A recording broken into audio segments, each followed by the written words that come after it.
The biker's Harley growled as it rolled to a stop outside the police station, the engine echoing off concrete walls stained by years of exhaust and neglect. He killed the motor and sat there for a second, hands resting on the handlebars, letting the silence settle. The place smelled like old coffee, damp paper, and authority that had grown too comfortable. Inside, fluorescent lights buzzed overhead. Officers typed, laughed softly, shuffled paperwork. It was an ordinary afternoon, the kind where nothing was supposed to happen. Then the door creaked open again. A homeless man stepped in, thin as a shadow, wrapped in a threadbare blanket that looked more gray than brown. His beard was tangled, his boots mismatched. He moved slowly, cautiously, like someone who had learned the hard way that every room could turn dangerous without warning. I'm looking for someone, the man said quietly, his voice cracking. My brother. One officer looked up, irritated. This isn't a shelter. I know, the man replied quickly. He said if I ever got lost. Smack. The sound cut through the station like a gunshot. The homeless man staggered sideways, crashing into a plastic chair. His cheek reddened instantly, eyes glassy with shock. For a moment, no one moved. No one breathed. You don't belong here, the cop snapped. Get out before I drag you out. The homeless man didn't fight.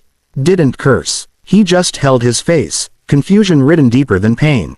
I just needed help, he whispered. Near the entrance, the biker stood frozen. His paperwork slipped slightly from his grip. His chest tightened. Not with anger at first, but disbelief. He'd seen men hit for worse reasons. He'd been hit himself. But this was cruelty wearing a badge. He watched the homeless man's shoulders slump, watched dignity drain from him like water from a cracked cup. Around the room, eyes darted away. A keyboard clacked too loudly. Someone coughed. Silence became complicity. The biker felt something old stir inside him, something he'd buried under miles of asphalt and years of regret. His jaw clenched. His boots shifted against the floor. And then the homeless man spoke again, barely audible. I was just trying to find my brother, he said. That was when the biker stepped forward. The biker's boots echoed across the tiled floor as he stepped forward. Not rushed, not aggressive, just deliberate, the kind of walk that made people look up without knowing why. Hey, the word was calm, almost gentle, but it landed heavy. The cop turned, already annoyed. This doesn't concern you. Sit down. The biker stopped a few feet away. Close enough to be heard. Far enough not to threaten. He removed his helmet and set it on the counter with care, like setting down a promise. It concerns me when you hit a man who didn't raise his hands, he said. A couple of officers shifted in their chairs. One glanced toward the hallway that led to the captain's office. Another pretended to focus hard on a computer screen that had gone untouched for minutes. The cop scoffed. You want to lecture me? You bikers think you own the street. The biker smiled faintly, but there was no humor in it. No, I just know what it looks like when power forgets its limits. The homeless man tried to stand, wobbling. The biker reached out without looking and steadied him, guiding him gently back into the chair. Easy, he murmured. You're safe right now. The room went quieter. The cop's face reddened. Step away from him. That's an order. The biker turned slowly. An order's only worth something if it's lawful. That landed hard. You threatening an officer. The cop snapped, hand drifting toward his belt. The biker didn't flinch. No, he said. I'm reminding you that everyone's watching, even when you think they aren't. He gestured subtly. A teenager near the entrance had his phone halfway raised. A woman at the desk had stopped typing entirely. Reflections in the glass showed eyes wide and alert. I used to wear a uniform too, the biker added quietly. He tapped the faint scar along his temple. I learned the hard way what happens when you stop seeing people as people. For the first time, uncertainty crossed the cop's face. The biker shrugged off his leather jacket and draped it over the homeless man's shoulders. The coat swallowed him, but warmth replaced the trembling. Name's not important, the biker said to the room. But how you treat the weakest person in it. That tells me everything. Footsteps echoed from the hallway. The station commander was coming. And the biker didn't step back. The station commander emerged from the hallway, his presence instantly shifting the air. Conversations died mid-breath. Chairs stopped creaking. Even the fluorescent lights seemed to hum a little quieter. What's going on here? He asked, voice firm but controlled. The cop straightened quickly. "Sir, this man was causing a disturbance. Refused to leave." The commander's eyes moved, not to the cop, but to the homeless man wrapped in a biker's leather jacket. Then to the biker himself, standing calm and unyielding. "Is that so?" the commander said. Before the cop could add another word, the biker reached into his pocket. "If you don't mind, sir," he said, respectful but unafraid, "I think you should see this." He held up his phone and pressed play. The video filled the space between them.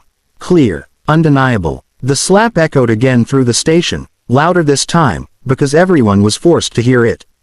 The curse, the order to leave, the way the homeless man stumbled like he'd already been defeated long before today. No one spoke. The commander watched the entire clip without blinking. When it ended, the biker lowered the phone. "That's the whole thing. No edits." The commander turned slowly to the cop. "Is this accurate?" The cop opened his mouth. Closed it. His confidence drained fast. "He shouldn't have been here," he muttered.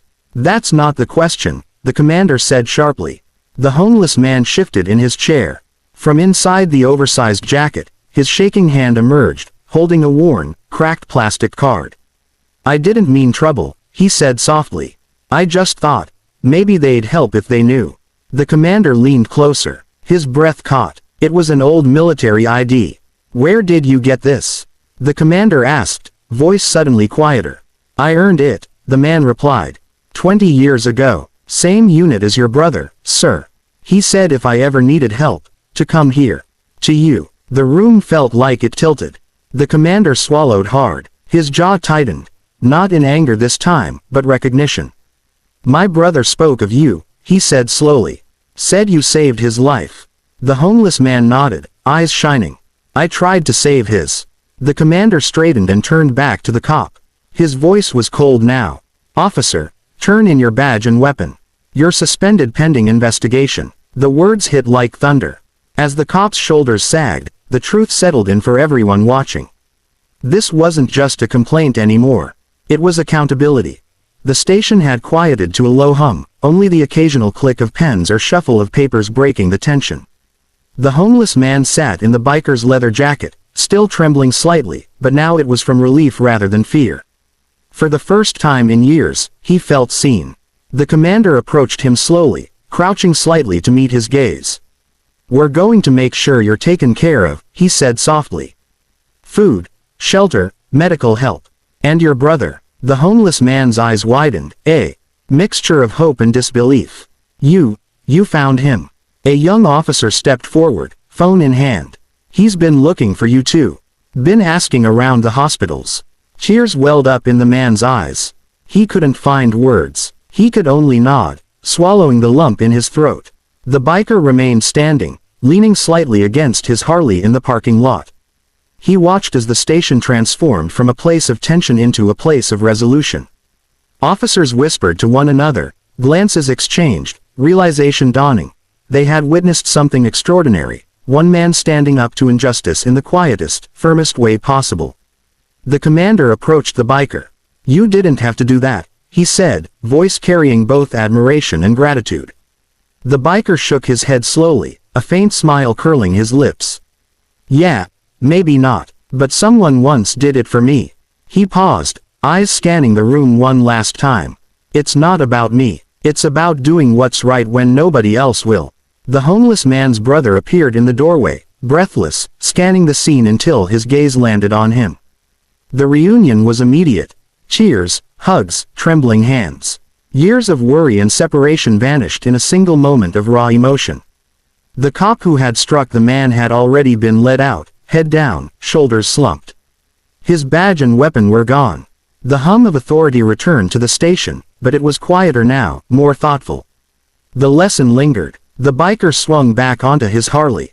The engine roared, a sound of defiance, of freedom, of a world where courage still mattered. He didn't look back as he drove off. Behind him, a room full of people sat in stunned silence, realizing they had witnessed something they would never forget. And as the Harley disappeared into the city streets, the homeless man and his brother sat together, a blanket of hope settling over them for the first time in decades. The world, though messy and unjust, had shifted ever so slightly. And sometimes, one person's courage was all it took to change everything.